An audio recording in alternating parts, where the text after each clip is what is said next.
Hello everyone, it's me, Jelay again. So samahan niyo po ako ulit sa panibagong araw na naman na itong aking haharapin. At ayan nga mga mema, sobrang dami ko na ring hugasin. Natambakan na ako kahapon. Hindi ko na siya nagawa dahil sa dami ko na ring ginagawa. Drive dito, drive doon. Kasi nga bumili ako ng gamot tapos bumalik ng ospital, naghatid ng pagkain.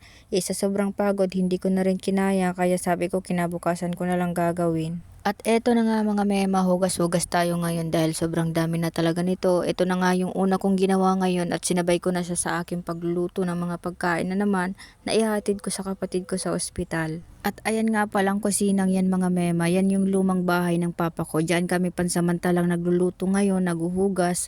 Kasi itong bagong bahay ng papa ko hindi pa talaga siya buo. Sobrang dami pang kailangang trabahuhin at dahil nga kulang na rin sa budget kaya ito pansamantalang natigil kami. At ayan nga mga mema, habang nagbabanlaw na ako ng mga hugasin ko, sakto naman na yung sinaing ko dyan kumulo na. Kaya pagkatapos ko maghugas, sinunod ko naman ang asikasuhin itong binili kong pang-ulam namin ng kapatid ko na ihatid ko sa kanya sa ospital.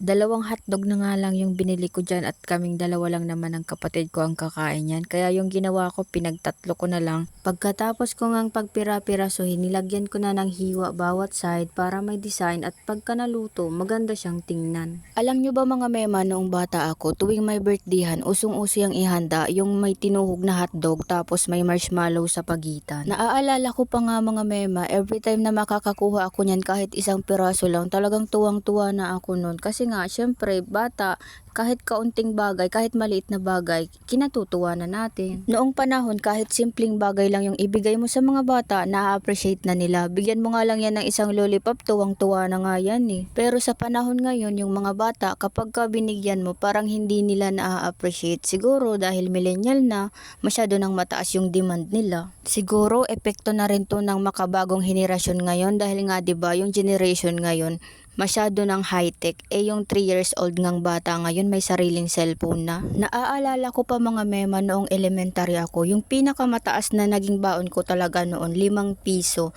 Tapos pag nabibigyan ako niyan, talagang tuwang-tuwa ako kasi kadalasan noon, wala talaga kaming baon dahil nga sa hirap ng buhay. Tapos alam nyo ba mga mema, mula sa bahay namin papuntang paaralan, talagang nilalakad lang namin yan. Tapos kahit tanghaling tapat talaga, uuwi kami, naglalakad lang kami niyan kahit sobrang init. Tapos mga mema, nakapag-graduate ako ng elementarya na ganun lagi yung sistema namin. Nung pag-graduation nga namin ng grade 6 wala kaming handa noon pero naintindihan ko naman kasi walang-wala rin talaga kami nung time na yan. Kaya hindi ako nagdidemand sa mga magulang ko na ipaghanda ako dahil graduation ko. Tapos mga mema, nung magha-high school na ako, doon na ako kinuha ng pamangkin ni Papa. Sila na yung magpapaaral sa akin that time. At alam nyo ba mga mema, noong high school ako, ang lagi kong baon noon, biskwit. Minsan, cream stick, chubby.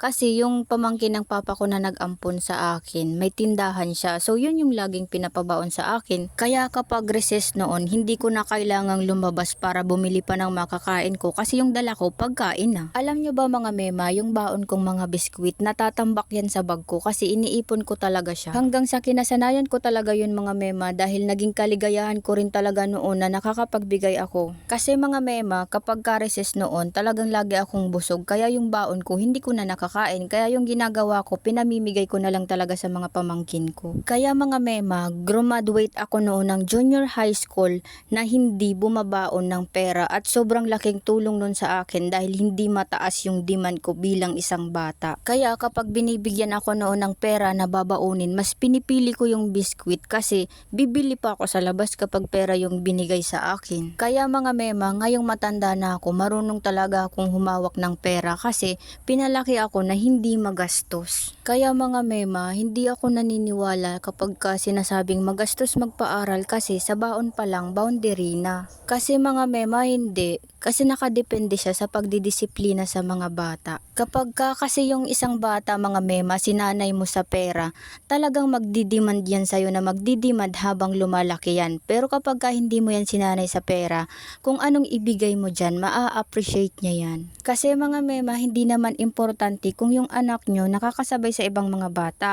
Yung maraming pera, maraming baon, kung ano-ano ang pwede nilang mabili. Kasi kapag ka pera yung pinabaon mo sa bata, hindi mo alam kung yung binibili niya is healthy pa ba sa kanya. Kaya mas maganda kung pagkain talaga yung ipapabaon natin sa kanila. Kaya sobrang thankful ako sa pamilyang nagpalaki sa akin mga mema, dahil grabe yung disiplinang binigay nila sa akin.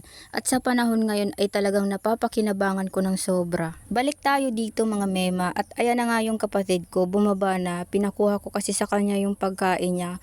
Yung pagkain na yan, dapat kasi breakfast niya yan. Tapos tinanong ko siya kung hatiran ko pa ba siya ng tanghalian. Sabi niya, tanghalian na pala yan. At pagkatapos ko nga mga mema maihatid sa kapatid ko yung pagkain niya, ay umuwi na rin ako at kumain kasi nagugutom na rin ako that time. Share ko lang sa inyo mga mema, alam nyo ba every time na magdadrive ako ng motor, lagi kong pinagpipray na sabi ko, Lord, drive for me, in Jesus name, Amen. And sobrang thank you Lord, kasi lagi niya talaga akong iniingatan na kahit minsan muntik na talaga akong madisgrasya, muntik nang mahulog, muntik nang matumba, ay talaga naman mga mema, laging muntik lang, kaya praise God.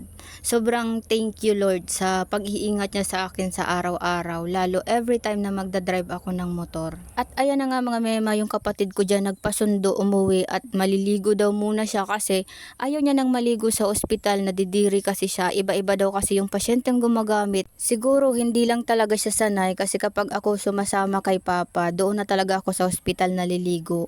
Bumabaon lang ako ng damit ko na pangbihis. Minsan nga mga mema, yung kapatid ko binibiro ko minsan na sabi ko kapag ka ikaw nagbantay sa ospital, normal lang doon na makakakita ka ng may nagsisesure, may duguan, may namamatay. Ay nako mga mema, natatakot talaga. Sabi ko para sa amin normal na yan, pero sinasabi niya sa akin para sa kanya ay hindi daw normal. At ayan na nga mga mema, nakarating na kami dyan ng kapatid ko sa ospital at sabay na kaming pumasok sa may ward ni Papa. At nung pagkakita ko kay Papa, yung pistula ni Papa ginamit na palang pang dialysis kasi yung head doctor ng nepro ng ospital tumawag doon sa doktor ni Papa sa Naga at humingi ng recommendation kung pwede na daw bang gamitin. At praise God, mabuti na lang talaga pumayag na, kaya hindi na kailangan si Papang butasan pa ulit. Pero sabi ng doktor, testing lang daw muna. Kapag ka dire-diretso ng maayos yung dialysis sa kanya sa pistola ang gamit, aalisin na yung catheter niya sa my legs. At ayan na nga mga mema, naubusan na pala sila Papa sa taas ng inuming tubig. Kaya sabi ko sa kapatid ko,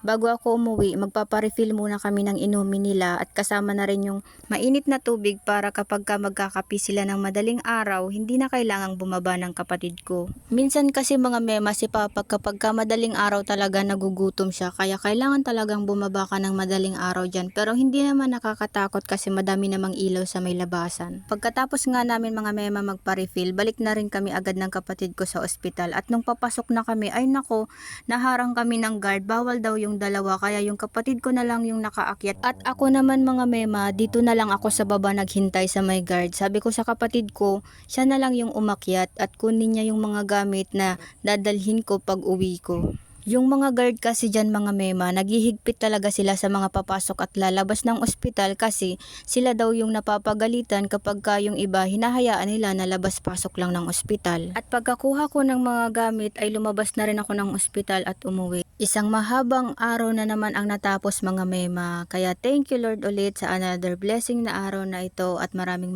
salamat sa inyong panonood.